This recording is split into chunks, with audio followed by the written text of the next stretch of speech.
새해에는 우리 온 교우들이 153의 풍성함을 다 누리시기를 바라는 마음으로 오늘 첫 번째 말씀을 복 있는 사람 따라하실까요? 복 있는 사람. 복을 따라다니는 사람이 아니라 복 있는 사람이 되어야 되지요. 누가 복 있는 사람인가요? 돈 많은 사람, 아니면은 높이 올라간 사람, 백수장수하는 사람, 자식들 후손들이 잘 되는 사람, 아름다운 미모, 많은 학력, 여러 가지로 말할 수 있겠지만 중요한 것은 하나님이 복 있는 사람이라고 하는 그 사람이 복 있는 사람인 줄 믿습니다. 왜냐하면 하나님이 복의 근원이시기 때문에 그렇습니다. 우리가 복을 만들어내는 것이 아니라 하나님으로부터 복이 주어집니다. 그래서 복 받으십시오. 복 받으십시오. 우리가 말하지 않습니까? 하나님이 말씀하시는 복 있는 사람이 누구인가요? 오늘 우리가 너무 잘 아는 시편 1편의 말씀을 통해서 정확하게 말씀하실 때 우리가 바로 그 사람 될 수 있기를 축원합니다. 오늘 1절에 복 있는 사람은 악인들의 길을 따르지 아니하며 죄인들의 길에 서지 아니하며 오만한 자들의 자리에 앉지 아니하고 말씀했습니다. 이것은 죄를 이기는 삶, 죄와 상관이 없는 삶을 살아가는 사람들이 복이 있다는 거지요. 왜 그럴까요? 죄인의 길은 멸망의 길인 것을 우리가 알기 때문에 그렇습니다. 여기 악인의 길을 쫓고 죄인의 길에 서고 오만한 자의 자리에 앉는 이것을, 범죄하지 않는 이것은 좀 소극적인 면에서 복 있는 사람이라고 말하지요. 그런데 사실은 참으로 실제적인 이야기입니다. 악인의 길 쫓지 않고 죄인의 길 서지 않고 오만한 자의 자리에 앉지 않는 죄를 이기는 삶, 이것은 얼마나 우리의 삶 속에서 중요하고 그리고 실제적이고 구체적인 말씀인지요. 여러분, 대한민국에서 잘 살려면, 자유함을 누리려면 이 나라의 법을 반드시 지켜야만 합니다. 마찬가지로 우리가 하나님의 백성은 하나님의 나라를 누리려면 하나님의 계명, 하나님의 법을 지켜야만 하겠지요. 이 나라의 법을 어기게 되면 자유함을 잃어버리게 되고 명예가 손상되어지고 물질도 잃어버릴 수 있는 것은 우리 하나님 앞에 죄를 범할 때 내 안에 은혜가 떨어지고 평안이 무너지고 내 안에 자유함이 없어지고 믿음이 무너지게 되는 거지요. 그런데 이것이 점진적입니다. 여러분, 사람이 죄를 짓는 것, 죄인들의 길에서 악인들의 길을 쫓지 않는다 마음으로 죄를 짓는 것이요, 죄인들의 길에 선다는 것은 이게 행동으로 움직여지는 것이, 오만한 자의 자리에 아예 털퍼도 않는 것은 죄에 매여서 그 죄가 습관이 되고 불신앙이 삶이 되어서 오만과 교만함으로 내가 주인이 되고 내가 중심이 되어 하나님 없이 살다가 그 멸망의 길로 걸어가는 것을 알지 못하고 살아가는 죄의 길을 말합니다. 의의 길을 걸어가다가 죄의 길에 머물렀던 다윗은 이것을 너무 잘 알아서 죄의 문제가 해결되는 것이 얼마나 큰 복인지를 다윗은 깨닫고 시편 32편 1절과 2절에서 이렇게 노래합니다. 같이요. 허물의 사함을 받고 자신의 죄가 가려진 자는 복이 있도다. 마음에 간사함이 없고 여호와께 정죄를 당하지 아니하는 자는 복이 있도다. 할렐루야. 여러분, 허물의 사함을 받는 사람이 누굴까? 다 허물이 있는데 예수 믿는 사람들이지요. 여러분, 다 죄인인데 의인이 없는 그 죄가 가려진 자가 누굴까요? 예수 믿는 사람들이지요. 다 우리가 하나님 앞에 죄인인데 정죄를 당하지 않는 사람이 누굴까요? 예수 믿는 저와 여러분들입니다. 왜? 예수님께서 담당하시고 구속하시고 가려주시고 우리를 하나님께서 예수 안에서 의롭다 하셨기 때문에 그렇습니다. 하나님께서 우리를 칭의 의롭다 하시면 우리를 정죄할 자가 없다고 그랬습니다. 여러분, 우리는 복 있는 사람들이면 따라하실까? 나는 복 있는 사람입니다.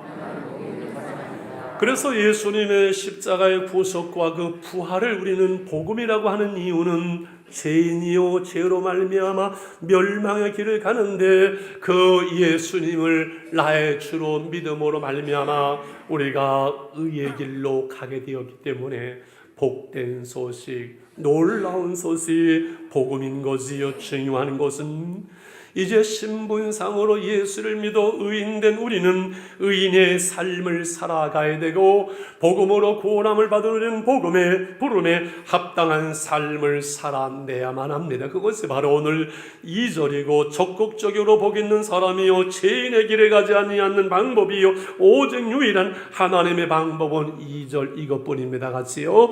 오직 여호와의 율법을 슬구하여 그의 율법을 주하러 묵상하는도다. 복 있는 사람의 두 번째는 뭐라고요? 하나님의 말씀을 즐거워하여 그 말씀을 주하러 늘 묵상하는 사람.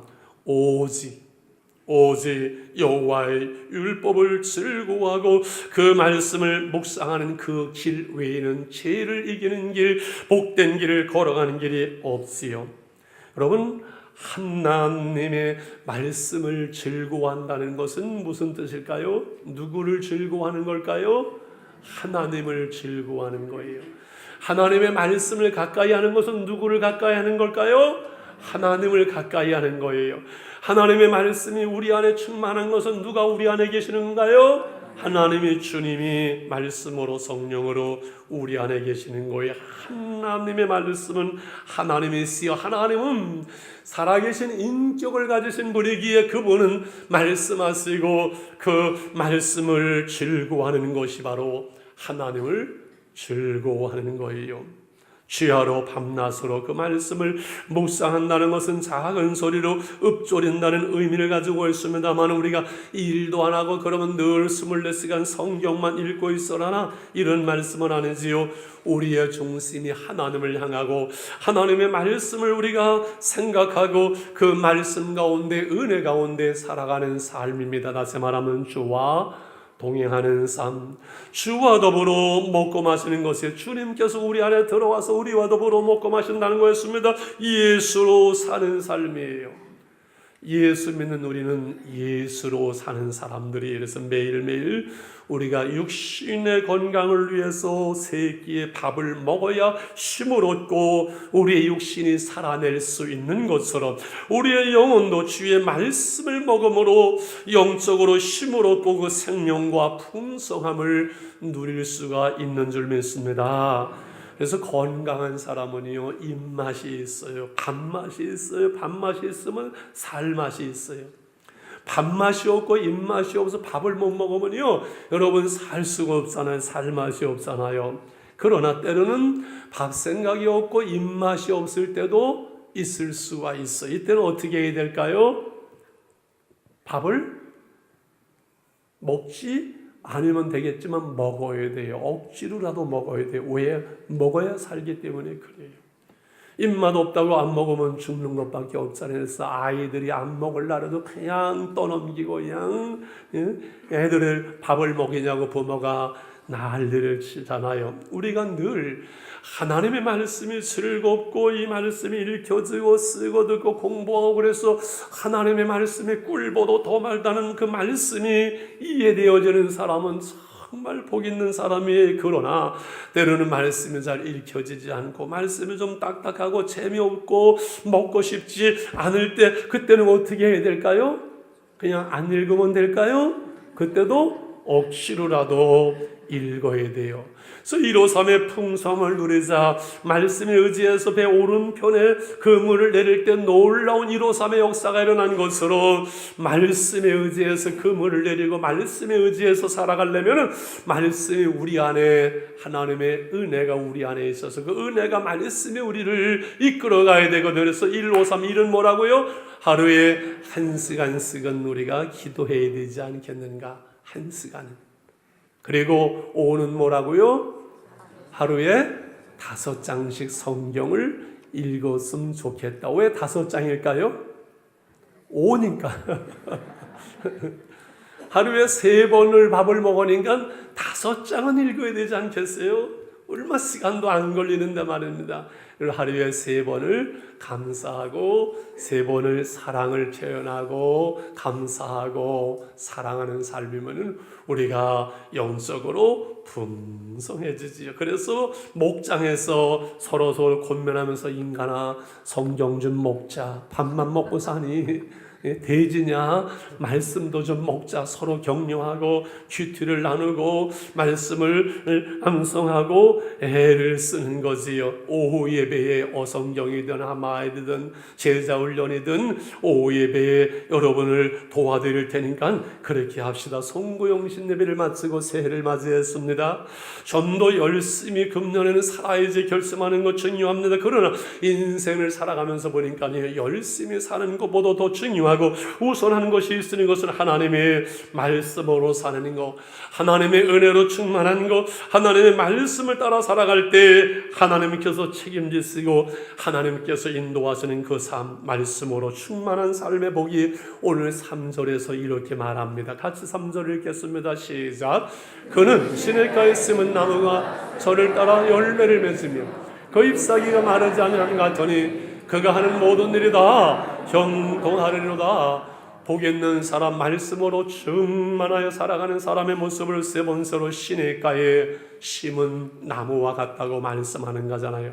여러분, 나무가 자라고 열매를 맺는 데는 여러 가지가 필요해요. 양분도 필요하고 하늘의 햇빛도 필요하고 바람도 필요하고, 그런데 절대적인 거 제가 화분을 키워보니까 물이에요. 물 조정을 어떻게 하느냐, 이거에 따라 결정되어져요.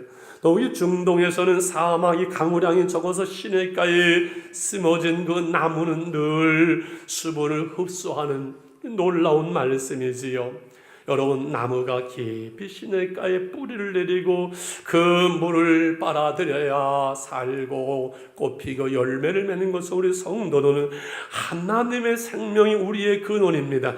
늘 하나님으로부터 그 은혜와 하나님의 그 말씀이 공급되어질 때 잎이 마르지 아니하고 풍성하고 때를 따라 아름다운 열매를 맺게 되는 것을 믿으시길 바랍니다. 왜요? 하나님이 우리의 생명의 근원이에요. 하나님이 우리의 복의 근원이에요.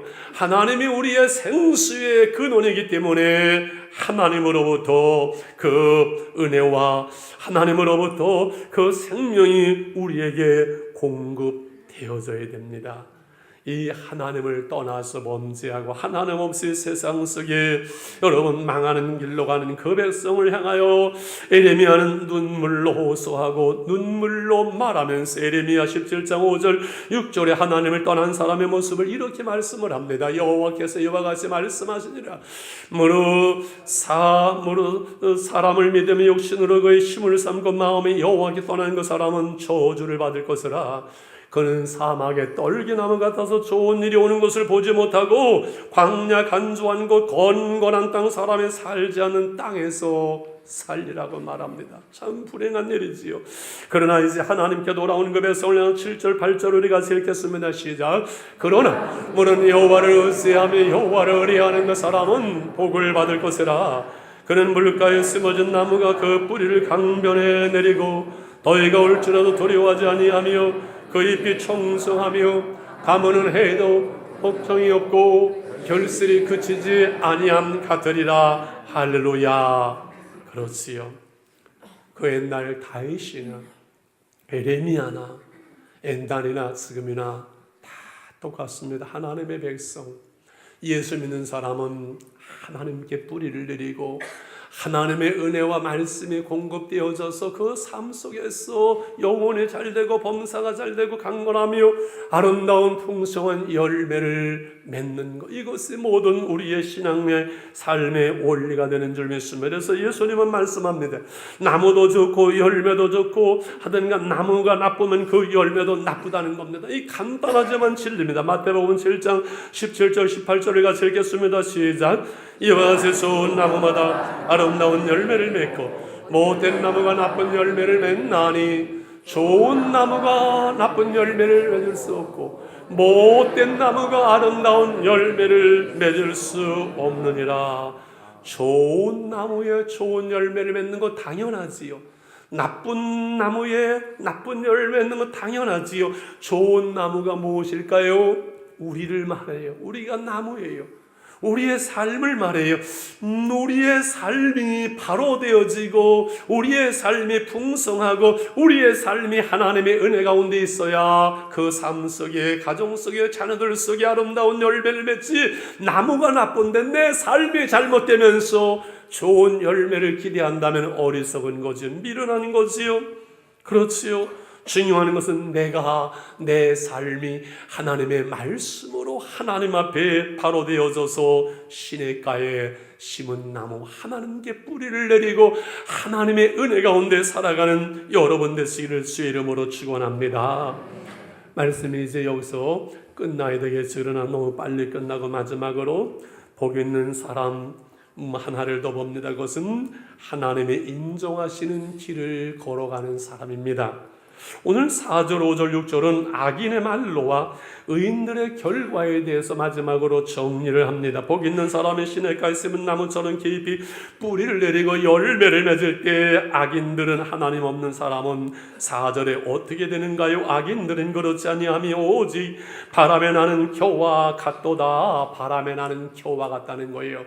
하나님 없이 살아도 잘 사는 것 같고 돈 버는 것 같은데 똑같이 보이지요. 새끼 밥 먹고 똑같아지요. 그런데 제가 농사를 옛날에 해봤다는 거 아니에요. 추수 때가 보니까 똑같이 벼가 생겼는데 바람을 나중에 막 돌려 불면요 껍데기는 똑같은데 날아가요. 버려지는 거예요. 이것을 오늘 5절에서 이렇게 말씀합니다. 시작. 그러므로 악인들은 심판을 견디지 못하면 신을 들지 못하리로다. 악인들은 심판을 받게 되고 이 죄인들이, 악인들이, 하나님 없는 것들이 의인의 모임에 들 수 없다. 의인의 회중에 들 수 없다 옛날엔 얘기했지요. 의인들의 모임에, 하나님의 교회에, 하나님 나라에, 하나님의 복을 받는 그 자리에 들어갈 수가 없다는 것이지요. 하나님 없는 삶은 버려짐 받는 삶, 의미 없는 삶, 열매 없는 삶이 되고 맙니다. 그래서 마지막 6절에 이렇게 결론을 말합니다. 시작. 무릇 의인들은 여호와께서 인정하시나 악인들의 길은 망하리로다. 무릇 의인들의 길을 여호와께서 인정하시나 악인들의 길은 망하리로다. 여러분은 누가 망하는 길을 걸어가겠습니까? 의인들의 길, 하나님이 인정하시는 그 길, 하나님이 인정하시는 그 길, 그 사람이 복 있는 사람이에요. 여러분, 내가 길이요 진리요. 그래서 주님은 생명이라고 말씀하신 예수 그리스도의 길, 믿음의 길, 복된 길을 우리는 걸어가는 것, 이것이 바로 여호와께서 인정하시는 길이지요. 교회는 성이 되지 말고 길이 되어야 된다고 여러 번 말씀을 들었으면 성은 폐쇄적이고 닫히고 멈춰버리고 말죠. 자기중심이 되고 말지요. 그러나 길은 개방적이고 열려있고 끊임없이 나아가는 것이 길입니다. 우리의 길 대선 예수님을 따르는 길 우리는 걸어갑니다. 하나님이 인정하시는 길입니다. 의의 길이요 복 있는 길이요 나누는 길입니다. 여러분, 지금 어느 길을 걸어가고 계시는지요? 금년에 우리는 어떤 길을 걸어가야 될까요? 하나님이 인정하는 길, 하나님이 함께 하시고 하나님이 보호하시며 하나님이 복 주시는 그 길을 말씀을 즐거워하며 그 말씀을 묵상하면서 주와 동의하는 삶.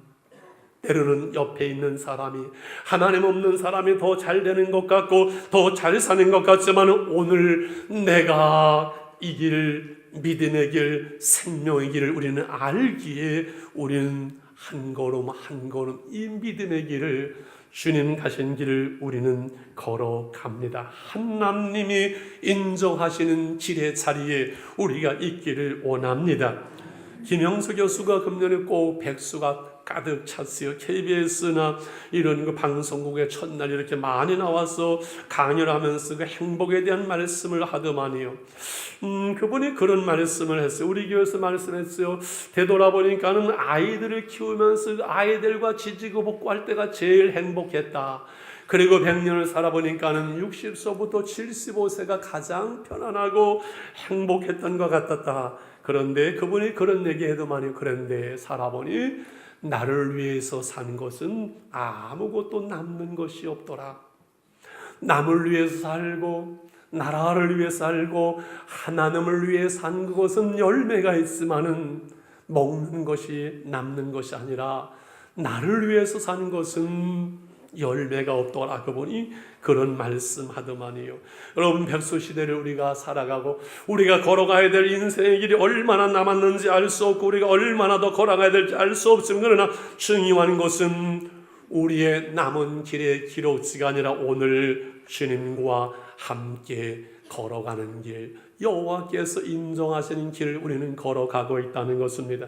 악인의 길 쫓지 않고 죄인의 길 서지 않고 오만한 자의 자리 하지 아니하고 하나님의 말씀을 즐거워하며 시냇가에 심어진 나무처럼 하나님의 은혜로 풍성할 때 우리가 던지는 금을 말씀에 의지해서 삶을 사는 여러분의 그 삶 속에 하나님께서 풍성하게 하시고 넘치게 하시고 그래서 놀랄 수 있는, 간증할 수 있는 놀라운 일들이 금년 한 해 여러분의 길들 속에 있기를 주의 이름으로 축원합니다.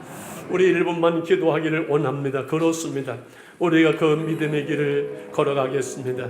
우리가 복 있는 사람 되어 싸우니 복 있는 길을 걸어가겠습니다. 죄인의 길을 가지 않게 하시고 하나님의 말씀을 즐거워하게 하시고 시냇가에 심은 나무처럼 때를 따라 열매를 맺을 수 있게